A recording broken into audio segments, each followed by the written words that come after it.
कुबेर का पूर्व जन्म। एक पुण्यात्मा ब्राह्मण कुबेर का पूर्व जन्म में नाम था हेमगर्भ या गुणनिधि। विभिन्न पुराणों में नाम भिन्न मिलते हैं। वह एक ब्राह्मण परिवार में जन्मे व्यक्ति थे जो अत्यंत धनवान थे, परंतु जीवन में भोग विलास और अहंकार में डूब गए थे। उन्होंने धर्म और भक्ति से मुंह मोड़ लिया था। एक समय ऐसा आया कि उन्होंने सब कुछ खो दिया। गरीबी में आकर भी वे पाप से नहीं हटे, लेकिन उनके जीवन में एक मोड़ आया, शिव की शरण और जीवन परिवर्तन। एक रात उन्हें कहीं से यह बात पता चली कि प्रदोष व्रत रखने और भगवान शिव की पूजा करने से सारे पाप मिटते हैं और पुनर्जन्म में महान पद मिलता है। उस रात अमावस्या थी और संयोग से वह दिन प्रदोष का था।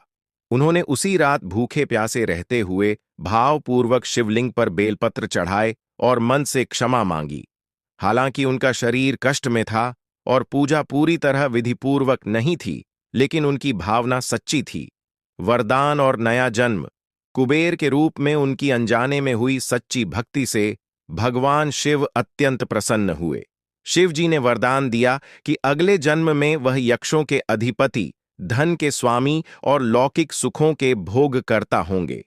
उन्होंने पुनर्जन्म लेकर कुबेर के रूप में जन्म लिया और बने धन के देवता, जिनकी पूजा लक्ष्मी के साथ की जाती है। अलकापुरी के अधिपति शिव जी ने उन्हें उत्तर दिशा का स्वामी बनाया, इसलिए कुबेर की दिशा उत्तर मानी जाती है।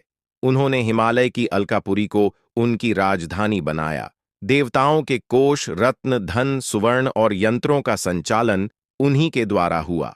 कथा से सीख। 1. सच्चे हृदय से किया गया एक छोटा सा पुण्य कर्म भी भविष्य को बदल सकता है। 2. धन और वैभव पाने के लिए सच्ची श्रद्धा, संयम और सेवा भाव आवश्यक है। 3.